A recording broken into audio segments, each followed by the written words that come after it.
Hello everybody, welcome back to another interview. Today I'm joined by the MPG or MSMPokeGamer. Yeah, I don't know what to say. I'll be asking MPG some really cool questions today, and yeah. And for those of you who don't particularly, that's a hard word to say. For those of you who don't particularly know MPG, I'll allow him to do a little bit of an introduction right now. So yeah. Everyone, I'm MSMPokeGamer. I make My Singing Monsters videos. I've been making them for a really long time, and I'm really excited to be doing this interview today. Awesome. Alright. So yeah, as per tradition, I got some fun little questions prepared. Got a whopping 14. But yeah, without any further ado, let's begin with the first one. So, first question is, what got you started with content creation on YouTube?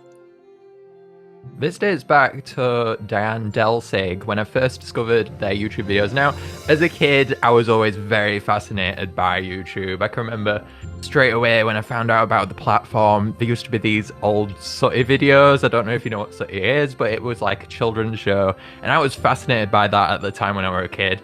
And when I found out that I could watch clips from that show on YouTube, I wanted to go on there. And then it kind of sprouted off from there that I discovered all of these different videos on the platform, and I was just always fascinated by it.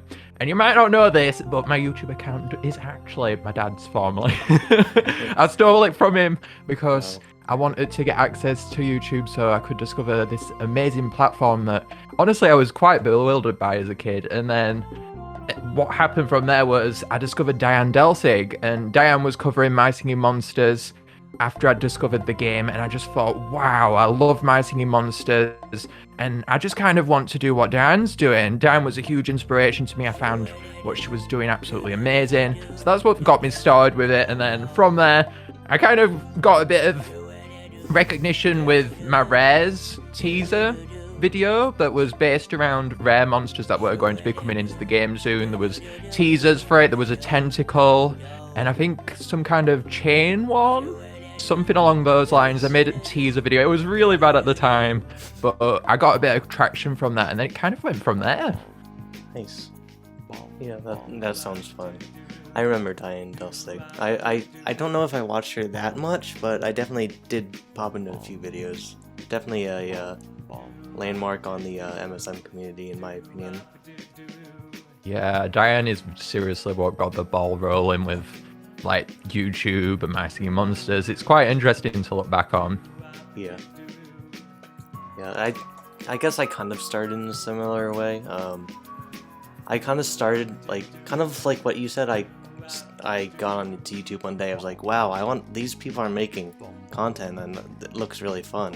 And then one day, back when the Play Your Part for Tribal Island happened, I was like, alright, this is my time to shine. So that's kind of how I got my whole start into the YouTube stuff. So yeah. Yeah. Oh, that Play Your Part thing, that was quite a big monumental thing as well, looking back at that. Definitely. I can't remember the kind of cringy stuff what I did for that, but I can tell you some, it might be out there still. Yeah, same. Yeah, might as well move on to the next question. So, next up we got, what's your favorite part of making videos? My favorite part of making videos, I love making videos ever so dearly. So lots of these questions I will say, Syburr, I was looking at the list, and there's one which I did have to really think about, but for the most part, I'm just going in blind a bit here. And when we come on to that one, I will bring it up. Right. But this one is such a hard one, but my favorite part absolutely has to be the community and seeing the reactions to my predictions, whatever they might be, or what's coming out. Just seeing the community react, and just the community in general will always be where my heart is. Nice. Yeah, that's great to hear. You know, community is one of the biggest parts of, you know, being a content creator. So like, yeah, it's nice to, you know, have a nice community that you appreciate. So yeah, I can relate to that. Yeah, obviously besides that though, I get to play my favorite game in the whole world, so Yeah. that's another bonus as well. Yeah, definitely. So next question, what has been your favorite video to make so far? Oh, this is the question, guys, where I was sat here and I was like, oh my gosh, how am I supposed to answer this? Do you know how many videos I've made? I think I've made over 2,000. Wow. Yeah, lots and lots of videos. Obviously, some of those are monster sounds, so I guess you don't really contribute those as much towards that fact, but still a lot of videos. When I was thinking about this question, this is the one that I thought about. It was really hard to depict inside of my head because I love making every single video. And if you guys don't know, I edit together every single one of my videos, except from one on my channel. All of them have been edited by me, so I am very hands-in with this process, but the ones which I would say I've enjoyed the most, if I have to select, even though I really don't want to, I really do enjoy my top 10 videos and pointing out those little nitpicks that people don't really realize, and then people in the comments will be down there and they'll be typing, oh, I didn't know this, and then I'll be like, yeah, you didn't, and then, I don't know, it just makes me feel good that I've taught someone something new. Yeah. I personally like your content because, you know, it's a pretty safe bet to be like, alright, I want to know a thing, MPG probably has something related to it, so might as well just hop over there, so, yeah, it's nice. Yeah. I also do really like my law videos. Yeah, those are really cool too. Yeah, those are fun to watch. So next question, probably a pretty, I don't know what I'm trying to get at, but a pretty, not important, but like whatever you want to consider it. So, but what drew you into MSM? My Singing Monsters was one of the very first games that I got when I'd got my iPad the previous year. I got it in December 2012, an old iPad 2, I remember. And at the time, I was checking out all these different games, Dragon Veil, things like that. And then my friends come into it a little bit later, actually. But I found this game, My Singing Monsters, and I remember at school and stuff, I'd get my friends to play it, and everyone was playing it at the time. I was quite young back then. It was a really fun time. But yeah, that's kind of what drew me into it, was getting that iPad and just discovering all these different games. It was a different landscape back then because mobile gaming, it had only really just come into fruition. So I feel like when there's only a limited amount of games, it was easier to sway your way around the mobile market as well. I mean, there weren't as many as what there is today either. Definitely, yeah. And I feel like there's a lot more, you know, like, not good mobile games, judging by all these, like, you know, ads you get nowadays. Yeah. So, kind of just, like, finding that mobile app that's, like, legitimately good and, like, your type of thing is always nice, so, yeah. Yeah, I suppose there's two perspectives to this question, though, because you can view it from, oh, how did I find My Singing Monsters? But you can also draw it up as being what drives me into My Singing Monsters in the first place. And just in terms of that, I think it's just the music, the world building, the designs. Yeah. The game is just, it's flawless to me. As a big music kind of guy who just enjoys listening to absolute bops, and then also discovering these really cool cartoon characters. Yeah. I really like the kind of art style behind the game. It's just got everything going for it for me. Yeah. Yeah, I don't know where I would have been without MSM. I know that sounds cheesy, and I know, like, this video isn't really about me, but, like, honestly, I wouldn't have probably become a musician if it wasn't for MSM, so I'm really glad. That's the thing, you know, you're right on, Syburr. I've talked to so many people in my lifetime doing this, and I've got to say, they always say things like that, like, oh, I wouldn't be doing what I'm doing without My Singing Monsters, and Big Blue Bubble's slogan, inspiring worlds of creativity, it's so true. Yeah. So many people are out there doing different things, creativity-wise, and just, I don't feel like the world would be the same without this game. Yeah. Like, lots of games come into my life. Like, for example, I'm playing Metroid right now. I love that game to death, but I can tell you something, it's not changing my life. My Singing Monsters is the only game to have changed my life so drastically, and just same as you, I don't know where I'd be without My Singing Monsters. It's just such a long-lasting title, all the updates that come to it, it's ongoing, and I see just so much longevity inside of this game. Yeah, definitely. So It's going to be really cool to sorry. It's going to be really cool to see. It's going to be really cool to see how the community continues to evolve too, and yeah, where the game goes from this as people continue to discover the game from this as well. yeah, because we definitely had a huge surge of popularity in the game when everyone started discovering it through like TikTok and whatnot. So it was really cool to see that. Yeah. In a way, I feel like it's already inspired one wave of people, and I feel like we're moving on to a whole new wave of people now. Yeah, definitely. Which is really strange to me, because like people are getting older who originally grew up with the game, and it's just going to be really strange to see. Yeah. It also makes me feel very old.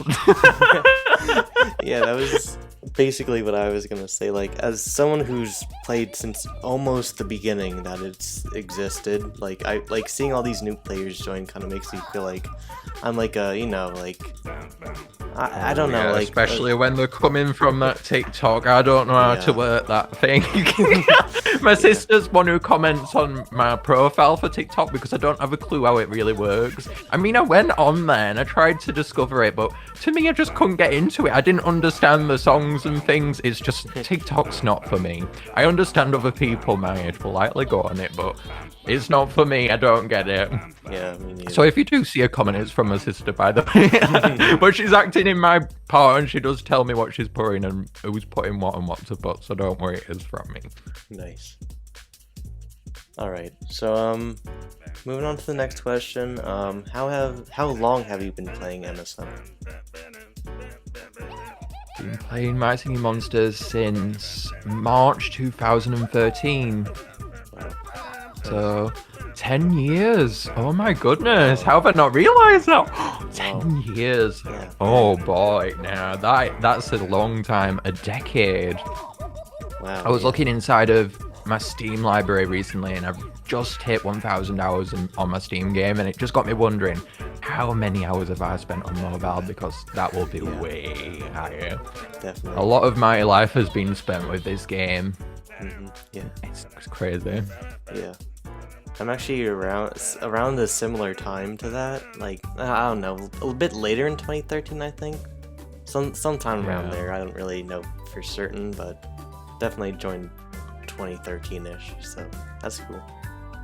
Automatically, the thing that I think of as soon as anyone asks me this question is straight away, I'm thinking back to the Maximum mines.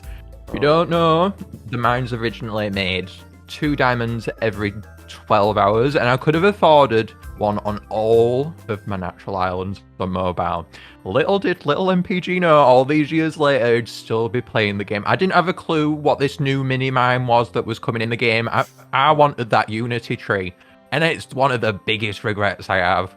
I bought Unity trees on my island instead of that Maximum mine. I could have been having 4 diamonds a day. Wow. Yeah. I wish I would have done that. Yeah. Yeah, I only have the Plain Island ones, I think, so it's a shame, but you know, it is what it is.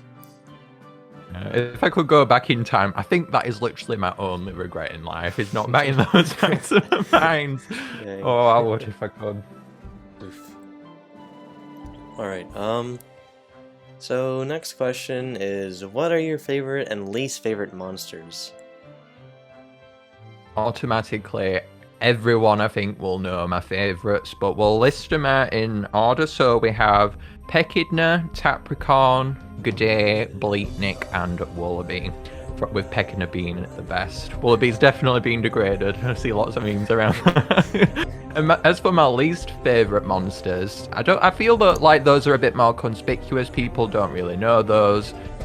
Whenever I list them, I feel kind of bad towards former monster handler Eric, because these are all of his favourites, and it's that kind of thing where your least favourites can be someone else's favourites, so do keep that in mind. But Eric's literally every single one that I don't like is favourites are these. I hope he doesn't find this out, but my least favourites are Gobligord, voiced by Eric, Spirit, voiced by Eric, and Mulch. Those are my least favourite ones. Dang. you know what? Yeah, I just feel like sharing my favorites. I guess I don't know. Because I think I said this in the Dave Kerr interview, but I personally just really love Sugar Beats.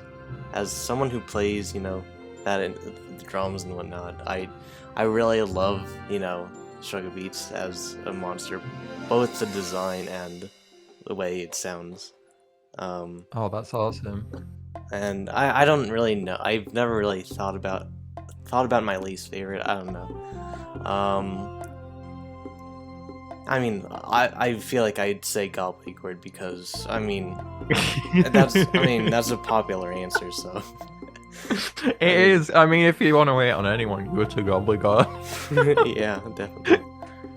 But yeah, Oh, I feel like you know, it was a weird time for the game, though. I think Gobbledygook is of circumstance, for those of you who don't know. I think it's because Dave Kerr was leaving at the time, and there was a slot where there was no composer, I think, so I think they were struggling to get this monster together. That's my theory, anyway.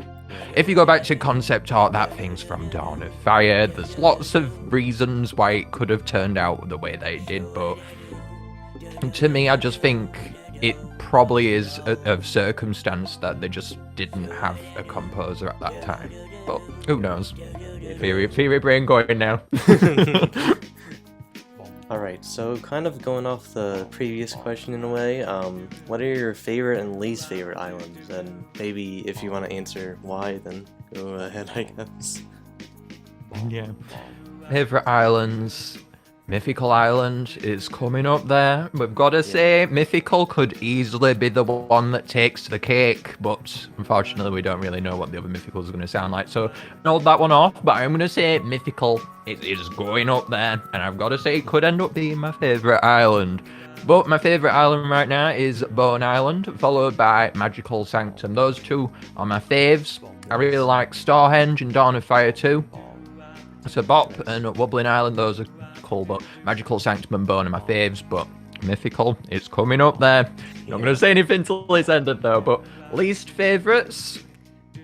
I don't have many least favourite islands necessarily. The ones that are my least favourites are definitely Amber Island, because I don't like the way that the song is formatted. I think the island's song is really bad compared to current islands, and it's amazing the kind of difference that we got with going from Amber Island into Mythical Island. It was just such a big change. You go from Amber Island, which is, in my opinion, the worst island to have been made, and then all of a sudden you go on up to Mythical, and it's like, wow, what happened here?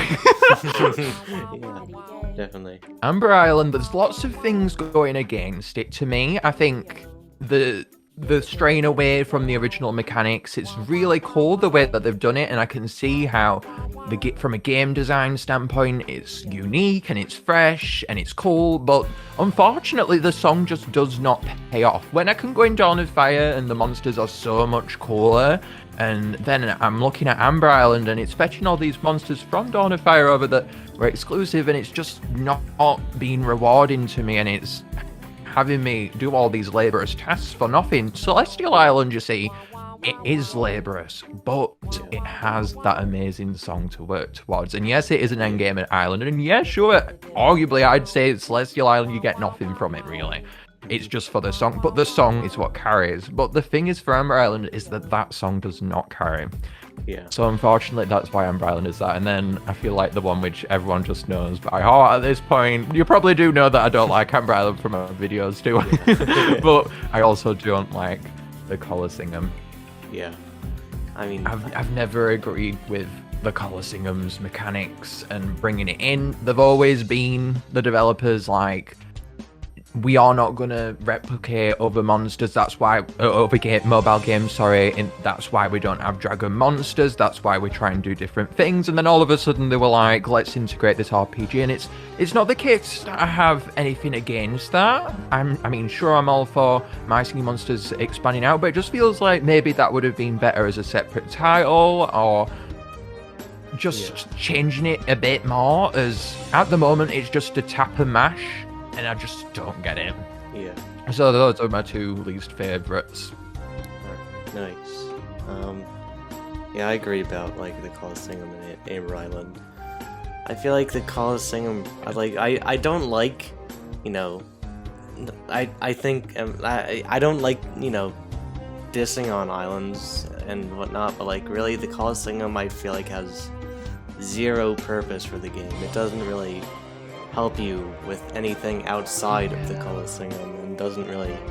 I mean, they don't even produce any currency. I mean, I don't think it helps either that they keep it so self-contained. As soon as the Colosseum released, Big Blue Bubble on the socials was like, this is a self-contained experience. This will not impact the game. You don't have to involve yourself in this in any way. Yeah. And I think that actually does contrast with bringing purpose towards the island, because there's no purpose, there's no meaning. So going back to like Amber Island, where the song is not really that great, there's not much drive to be doing these things. Yeah. Makes sense, yeah. Alright, so moving on to the next question is, what is your favorite part of MSM as a whole? This goes back straight back to what do I like making videos for? The community. The community is everything. But in terms of the game itself, my favourite part of MSM Monsters would actually have to be the discovery aspect. As soon as I get to see the song expand in different ways than what I've expected, and get to see these really cool designs, that's always my favourite part, the discovery aspect. And I think you can see that in my discovery videos. Yeah. Random, unrelated, well, semi-related question. I just want to get your input on a little thing. So, as I think you probably are aware, you've had like little meme things like your reaction to Prismatic Wolby and like the Colosseum, not Colosseum, Colossal Awakening. I just want to. Oh boy! I want to see how you feel about those kind of being like funny little like clips you got. Oh, you know, when I see memes, it's like I'm just sat here reacting, like, and then all of a sudden this certain bit of this video will go a bit viral, and I'm sat there like, I didn't even know that I reacted like that, because it's just like me reacting. So yeah, sure, when I'm editing it together, I'll be like, oh, that's kind of funny. Yeah. Like in my top video recently for the hidden sounds, I was looking at it back and I was just in hysterics over Furcon saying, the egg is incubating, and and I was like editing it together, and I don't know. When I'm editing these things together, I honestly find it funny myself. Yeah. Nah, when I see it though, my sister will get involved as well. If a video is like that, it's quite fun because, like, the people around me, I'm quite close to the Monster Explorers, they'll also bring it up, and it's just kind of an all-around cool experience because my sister will watch it when she don't really watch my stuff, my sister. It's just a nice experience. I enjoy the interaction as well, and just people having fun. That's what videos are all about. It's just awesome. So moving on to the next question, what monster or monsters do you think have the best rare and/or epic variants? Going to the rares first. No, actually, we'll start with the epics because there's so many. We'll go with the epics. My favorite epics are the epic Ethrals so far. I think that those are standing out the most out of all of the epics that we have. The naturals for sure are all good in their own right, and my favorite epic is Epic Growl. However, I feel like the epic Ethrals are just so good, and they are making themselves out to be just amazing compared to the rest, so I have to give that class my absolute respect. But Epic Growl is where it's at. I could not believe at the time that they gave it reference towards its concept art and then also tied it back towards having this unique name. Now, they've not gone ahead and done that since Rare Strombonin, I believe? No, wait, Rare Yelma, because we had Puckle Bell, didn't we? But Epic Glow was the first to it, and it was called the Glorvid. A completely unique name to go along with that. It was so cool. For the rares, my favorite rare class has to be the rare mythicals. The rare mythicals are amazing. Yeah. Partly maybe because Mythical Island is also amazing, and the mythicals may end up being my favorite class depending on how the rest of them turn out. There's certainly so far, I'm looking at it, and I think they will end up being my favorite classes, which is quite interesting because the magicals, I did not think that anything would be able to beat that, honestly. But here we are. And I think that also shows how much the game is just going to continue itself. Yeah. Favorite rare, I found this very hard to approach. I'm quite attached to Rare Flugel. I love Rare Flugel. However, I also really like... No, I'm not going to bring them up. Rare Flugel, we'll go with them.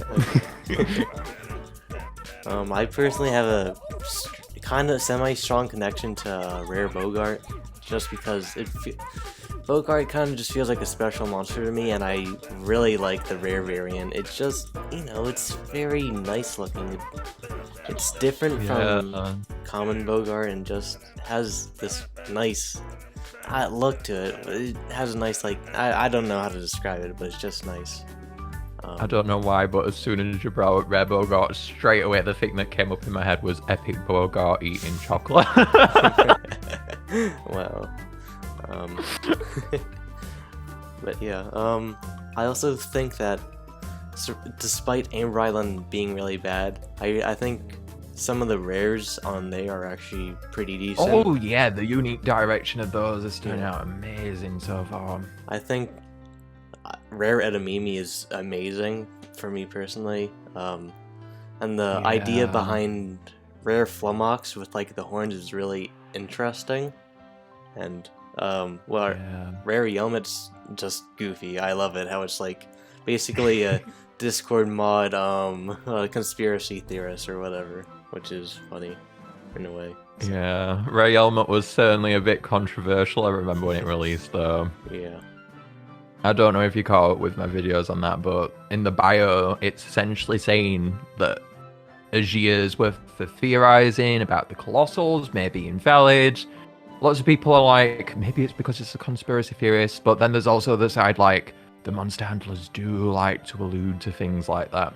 Yeah. So I suppose we'll have to see. I'm sure the year of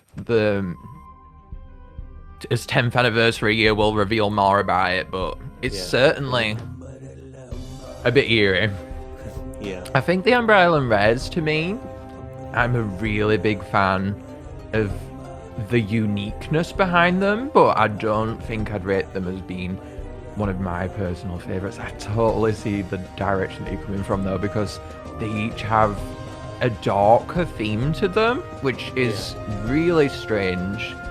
But they have been encountering all these different kinds of themes with the mythicals and everything. So honestly, it makes the most sense for them to be doing that right now. Yeah. Just because of the new artistic styles that they've been trying out. Definitely, yeah. Next question, which I'll take nothing as an answer, like literally nothing. If you so choose, but so the next question is, if you could change one thing about MSM, what would you change and why? There is actually things which I'd change. I can say that. I'm rallying through my mind though, because I do have videos planned. So I'm trying to think, do I have a video planned on this? Yeah.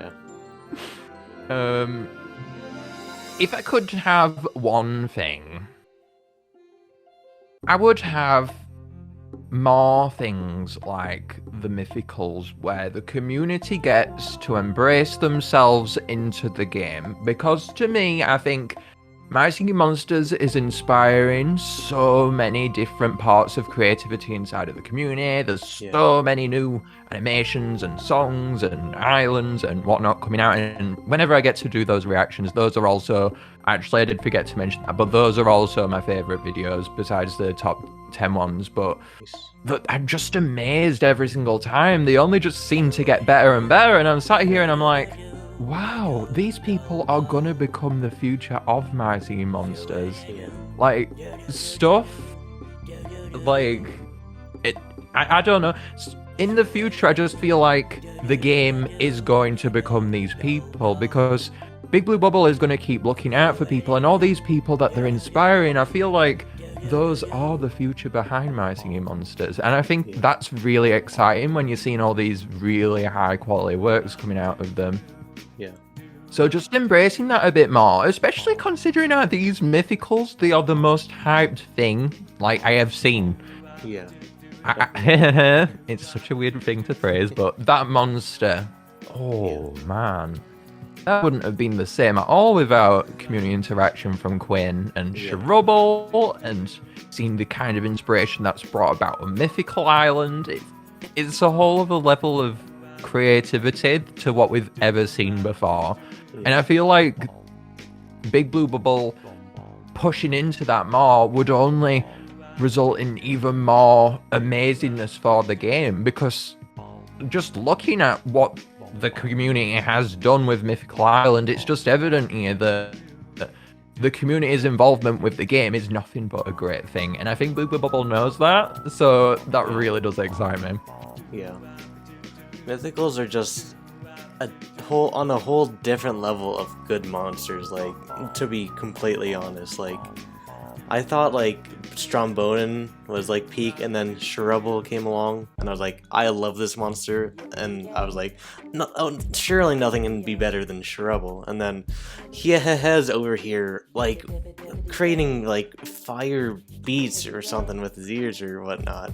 So like, it's like, it feels like we keep on getting better and better when it comes to mythicals, at least, and I'm really happy to see that, because honestly, the only wrongdoing of Mythical Island is his name, because that thing is hard to say. Yeah. When I first saw it, I was so clueless, but I've kind of just stuck with Hiahaha, I guess, because I don't know. I don't think pronouncing it the official way is the way to go, to be honest, because you just find yourself getting in a mumble. I mean, the end of my theory video that I was editing together, I was watching myself in disgrace saying this name, and I was just thinking, you know what, we're just gonna say her, because if you go or whatever, I just can't. Yeah. Alright, so next question is one that I'm kind of excited to ask. What are your thoughts on the, like, quote, outer MSM games, such as Dawn of Fire, Composer, things like that? These are so interesting to me, because to me, My Singing Monsters, it's a self-contained experience. If you to think of me, straight away the thing that I think about is the original game. But when you look beyond it, these games, they have communities that potentially the game just does not reach the original, which I find absolutely fascinating. And the growth behind Dawn of Fire recently has took me by surprise, honestly. Like, when I was making that Prismatic Wallaby video that we were on about earlier, I was quite surprised, because that did really well, and I was expecting nothing for it, but everyone loved it, and I was like, what? This game hasn't been updated in ages, and all of a sudden everyone wants to watch me, oh my god. But when I look at these games, I also think, wow, there's so much untapped potential here, and like, I just find it bewildering to me that the game has reached this popularity right now and these things aren't updated. I would love to see them be updated, but just in general thoughts behind these games, I think sure, My Singing Monsters, the original game, is always where my heart is, but also I really like these games. Composer, to me, I don't have much to say about it, because unfortunately I don't really know much about music composition. It's not really something that has really ever interested me, but Dawn of Fire, I love that game, and it's amazing. Sure, everyone's always going to be on the side of, oh, My Singing Monsters is better, but I also really love Dawn of Fire, and I have so many memories with that game, and it has an all other creativity sport behind it. The 3D aspects I find really cool, and Stonehenge, my goodness, that's one of my favourite islands ever, and it's so underrated compared to Celestial.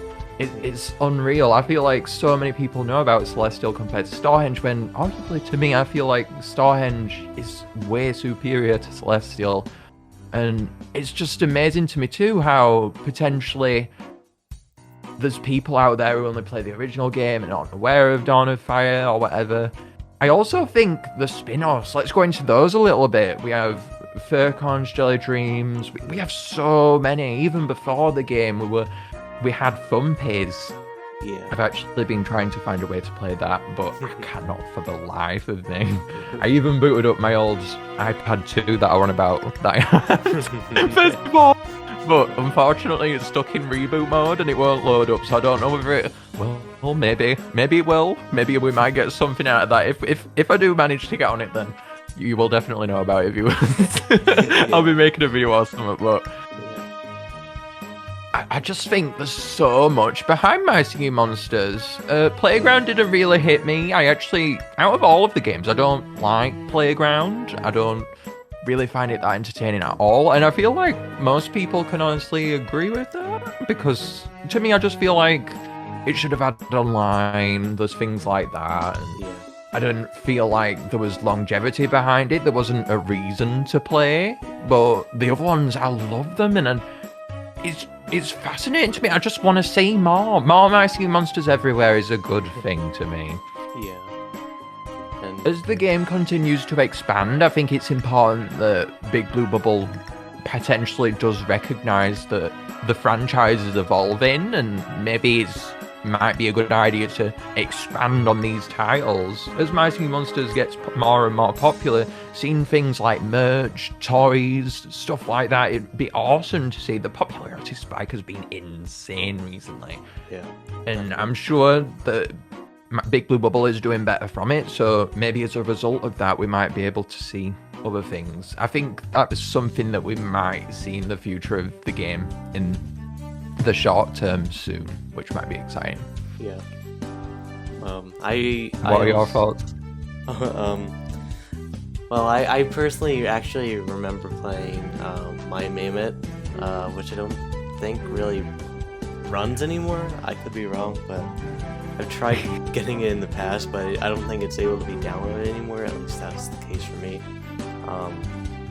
But yeah, I just remember playing that game personally, and as someone who was quite a bit younger at the time, I found it like so fun, I guess. It felt so simple, but it felt so nice in a way. Like something about the simplicity of it is what made it nice in a way, And that My Pom Pom minigame thing. That's a bop. That I love that. Yeah. When I can put that in my videos and no one knowing, I'm like bopping in the background. Oh, that's the best feeling ever. Yeah. I don't understand how such a good song came out. And the best thing of all is it's better than Amber Island. Yeah. Spicy take there. Spicy take warning. I mean, you're not wrong, though. Yeah. The comments are coming for me already. Oh no. But yeah, Oh, wait. We have to talk about Furcon's Jelly Dreams as well. Oh, And yeah. Jam and Splash. That's so weird. Oh my god, we're going back there. Oh, Wow. Yeah. I'd kind of moved on from this at this point because I made the Tragic Tale of Furcon's Jelly Dreams video, and that to me felt like me getting it off my chest, and that was the last thing of all. So I'm revisiting my anguish right now. So let's unleash it a little bit. Furcon's Jelly Dreams is way superior to Jam and Splash. I really want something like that. It pains me so much. I love it. Furcon's Jelly Dreams embraces My Singing Monsters. Take Jam and Splash's gameplay mechanics and put them in Furcon's Jelly Dreams, which I believe should have been done. And it's a whole other cake. Oh, I love it. Scrumptious, delightful. Definitely. Love it. I wish I played them. I never really played either. I don't know why, but like I've heard a good bit of the Furcorn Jelly Dream music, and it's actually a really nice like arrangement of our original like Plain Island, Cool Island, things like that. They're all so different, but you also get the same feel from as you would from the original island, which is really cool. So I can appreciate for Crunch Jelly Dream at least on a musical stance, if nothing else. So yeah. Yeah, something which I've been personally thinking about is, and I'm going to bring this up because I don't feel like I'm going to get a chance to inside my videos. So it's an idea that I've had for a while, but we've been seeing all of these mythical monsters, and what they've been doing is they've been tying back to the idea of dreams. Now, going back to this idea, Verticon's Jelly Dreams is set in Verticon's dreams. So I think this does give way towards this being something that is actually real inside of the My Singing Monsters universe, which is quite interesting to me. Yeah. Oh, I'd love to see something like Verticon's Jelly Dreams again. Yeah, that'd be sick. Expand the My Singing Monsters franchise further, please. Yeah. I'm dying for it over here. Yeah, it'd be fun to try it out because I mean, come on, it's a My Singing Monsters game. You know it's gonna be at least somewhat good. So yeah. Yeah. The reason behind them cancelling it was because apparently they said the reviews behind the game, they weren't liking it and stuff like that.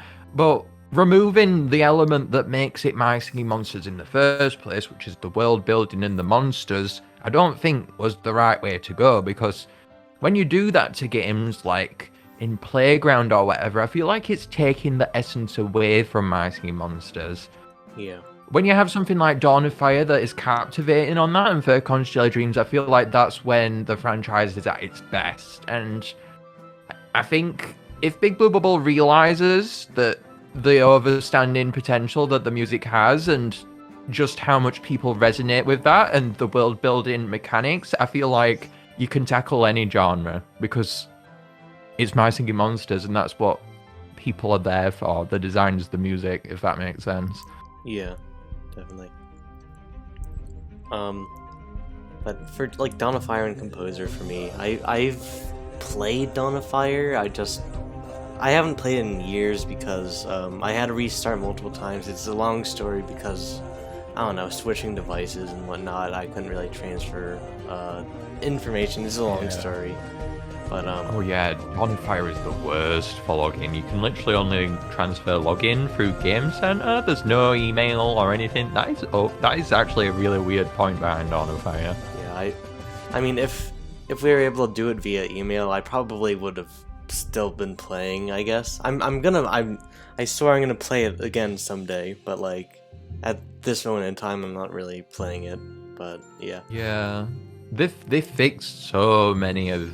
They basically did fix Dawn of Fire back in when they added the prismatics in 2019. When they added them then, in December, they fixed everything I had wrong with Dawn of Fire in my books then. Was it 2019? I think it was. It was the year after Psychic Island. Was Psychic Island 2019, Syburr? I can't remember. I mean, I can look it up. Let's see. Psychic Island release date. Psychic Island was September 2019, yeah? Yeah, September 2019. Yeah, cool. So it was December 2009. That fixed all of my Dawn of Fire issues, but before then, you could only do requests with the food by having the requests for the monsters. You could not give them anything you wanted. As soon as you could give monsters whatever you wanted from whatever you'd made, all my problems were gone. But when they made it so you have to have them orders and you have to speed up the orders and it was such a hassle, but thank goodness they fixed it. And what made it even worse, for about a year, because they don't update Dawn of Fire really, for about a year before that update in 2019 in December, before that, they changed it so the level requests were based on the monster's level, not your player level. So you could only give them low level items, and it made it so much more tedious because you get these requests for like wheat or whatever, and then it'd level up like this small margin on level 1, and I'm sat here like, can I just get to the other stages now, please, so I can feed it up? That was so bad, honestly, but them going ahead and fixing it the year after, they fixed everything, which was really shocking because they do nothing for Dawn of Fire and then getting the prismatics as well. oh, it's a good time to go back to Dawn of Fire if you've not in the past, because they did fix on so much stuff. Yeah. I mean, even before, like, December 2018 or whenever they did that request update that tied towards the monsters level instead of our play level, which was really dumb. I think it was tedious, yes, and I think that level of tediousness that people felt before the Prismatics update, when I feel like it was fixed so you could give monsters whatever you want, I feel like people drive towards that tediousness, and that might be a barrier towards people revisiting that game. So I do want to say, like, potentially go back and revisit Dawn of Fire, because it's been updated, and in my opinion, I think the mechanics work so much better, and there's a newfound popularity, I think, with Dawn of Fire now, with people covering it, which is quite interesting. Yeah, I do remember seeing just some newer people who I've seen getting into the game and uploading it to YouTube. Yeah, I've seen them since, YouTubers are gonna spend money on the game to get through things faster for content. Of course. Oh my god! Right. Before we move on, yeah. I just want to say, like, everyone is always in the comments coming for me like, "Oh my god, MPG, you spend money." Do you want to know how much I have spent on My Singing Monsters? I have spent in-app purchases on the island skins. I have spent in-app purchases on Wobbling Island Wubbox, and then I have also spent in-app, I think, about $30. I'm having to transfer that from pounds because I'm in the UK. Well, about that much on My Singing Monsters. So I don't spend money on this game. Okay, guys? I'm a freebie fan. I really love My Singing Monsters, and I play it every single day, all the time. So there's no reason for me to do that. And it just kind of get on my nerves when people say that, because I'm like, I don't spend any money on this game. I mean, I would if I needed to discover something now, but I play it that much, I don't need to. Yeah, I think I've only made an app purchase twice in all of the years that I've been playing. So, like, yeah. I mean, of course, I don't have, like, a ton of diamonds, but, like, I have a few thousand, so, like, I'm good. Yeah, so as well, if you're getting into the game, you can view it as, I've only been playing Steam since it released in 2020 April, so I've not been playing as long as what you might expect for me to have been able to get to the point which I have. I think I had, like, everything in about a year, something like that, and I spent about £30, like I say. Obviously, island skins, I do buy those, and also the seasonal skins that are coming in now. But besides that, I've not spent any money on the game, so it's really easy to get in there, and if you have the drive, I think you can get everything, which is one of the amazing things behind My Singing Monsters, because what kind of developers make it so you can actually get everything nowadays? It's always locked behind loot boxes and everything, but My Singing Monsters is special in that sense, in that the company cares about the game. Yeah. So I just think it's amazing, that point. That's one of the things that makes me love the game even more, to be honest. Yeah, definitely. The fight is so great, and then also there's not that lock there. Oh, so good. Yeah, definitely. Prismatics do get into that territory a little bit, but I've been able to get them, so I'm not complaining, and I've not had to spend any money on it. In saying that though, Dawn of Fire's never updated, so... Yeah. And very quickly, since we didn't really go over Composer that much, and I am literally the Composer dude, that's, like, basically my whole brand on YouTube at this point. Basically, I guess my 2 cents for it, it needs so many more updates. It needs just a lot of, like, it needs just some cleanup, it needs some maintenance. I feel like they're kind of just pushing it under the rug they have been basically ever since maybe, like, this is how I feel about Dawn of Fire. Yeah, for you it's Dawn of Fire, for me it's Composer. What do we take away about this conversation? Big Blue Bubble, update these things, please. Yeah. Alright, so next question is, what's the best Composer song that you've heard? I know this is probably, like, one of the most difficult questions on here, but, like, I had to ask. I think I'm just going to give different examples because there's not one defining one. I really love Mystery Donuts, Steven Universe mixers. They've always stuck with me. I also feel like there's so much in the composer community and just in general that people have made that I've not seen, which also, but also, yeah, again, I have been here all this time and I do feel like I've seen a lot, but at the same time, there's so much out there. There's only so much that you can see. I also really like what Composer King is doing. I think that is so cool. Those remixes of the original islands, and I'm always bewildered whenever I see those. I've only really watched the Bone Island one. I remember I commented on that, but I know that they're out there doing it, and I think it's amazing. And I just can't believe that they managed to be able to do that with the limited stuff that they have in Composer as well. It's just so bewildering. Yeah, me and him talks every now and then, so it's cool to hear about that stuff. Yeah, such a cool guy. I don't get how you do it, honestly. As someone who doesn't know much about music, I think you're a magician, honestly. I mean, it just comes with practice. That's what I've learned over the years, because when I started off on Composer Island, you can see that with my Composer Island first song video. You can see I was like nowhere near good, but you know, since it's give up, but you'd still be better than me, I promise. I don't know about that, but I mean, it just takes practice, because I kind of started getting into like covers. I remember doing the Tem Shop theme. That was one of the first things I did. Iconic. And it was nowhere near accurate. It was all out of tune, but what I did was I never gave up. I just kept on moving forward, and you know, kind of just got to where I am today with a lot of practice. I feel like I'm still growing as a musician who covers music and makes music.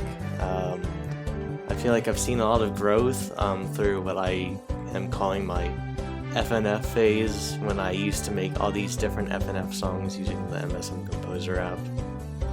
I feel like really all those videos have helped me to, you know, listen more closely to music to see if I can more accurately, you know, recreate them using MSM. So I feel like all that to be said, it just takes a lot of practice and commitment. That's awesome. Oh, I love hearing stories like this where people just grow from the game. Yeah, it's truly amazing. I like looking back on this, because you don't know how much you change until you actually kind of just reflect and, you know, look back on the past. Yeah. Yeah, that goes for everything. Yeah. Oh man, when I go back to my old videos, I'm like, oh boy. Yeah. And yeah, I feel like all this has helped me grow as a content creator as well, because I mean, I feel like I haven't really started making good content until like, I don't know, late 2021-ish, I guess. But you know, this, I don't know, I'm just reflecting on my I'm just reflecting on my life. I think you've done better than what you've given yourself credit for. I appreciate it. Alright, so might as well move on to the next question. What has been your favorite piece of fan content that you've seen? I feel like I'm subjecting myself here because I love everything. If I could just say everything, yeah, that won't be satisfying though. Yeah. Okay, right. If I've got to give one, I love every single thing that I see. I want to say that, but if I've got to give one, I love Jake the Drake's Magical Madness. Oh my god, that thing is amazing. It's stuck in my head. I love Peccator inside of it. I love that to death. And let me tell you, I've had that thing on since I did that reaction video last week. I made a Fan-Made Island reaction video where I reacted to Magical Madness, if you don't know. And it's been in my head. Nice. Tell you, I've been listening to it in gym while I'm walking. I've been listening to it everywhere. Jake, you're something else. I love it. Please give me more. Yeah.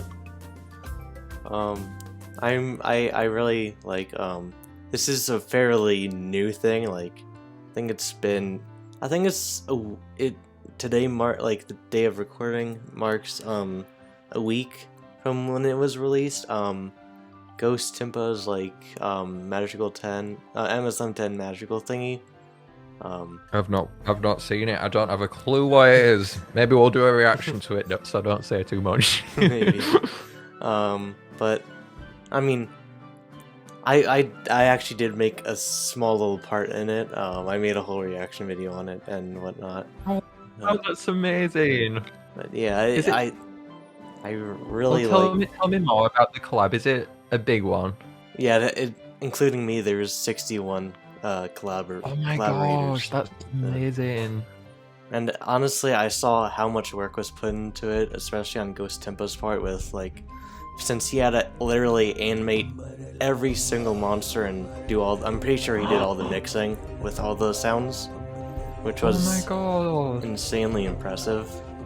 So, if you're curious, I did Bellowfish in it, because, I mean, my submission had, like, was, what if ethereals were on Fairy Island, something like that, but only Bellowfish got used, but I really don't care. You know, obviously. Oh no. Right, as soon as I know anything like this, I just want to watch it now. But yeah, like, it was a really cool collab. It's a weird world being a YouTuber, because sometimes you'll see things and you'll think, maybe I should save that to react to it. Yeah. Sometimes you're like, oh, I can't watch this, let's leave it till later, but reacting to it is so much better. Yeah. As I enjoy that aspect of expressing myself with the community. Yeah. So much better. Definitely.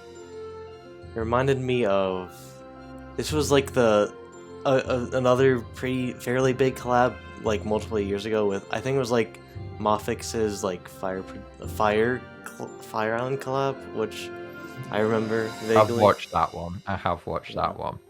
Which was that was everywhere at the time. Yeah. I mean, there was nothing like that back then.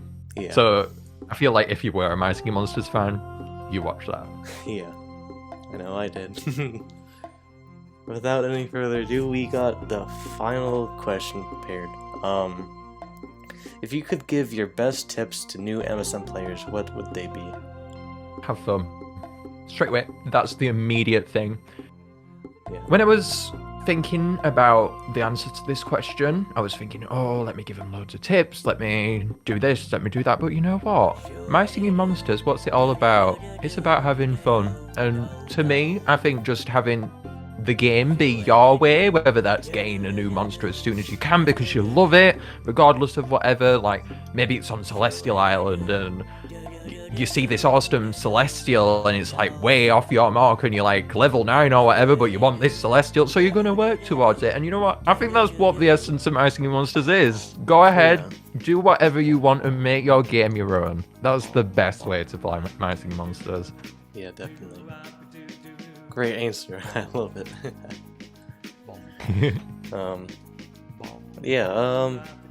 That was the last question. So that was, I was glad I was able to ask these questions. These are, I mean, you're like one of the biggest faces of MSM when it comes to YouTube. So it was great doing this with you.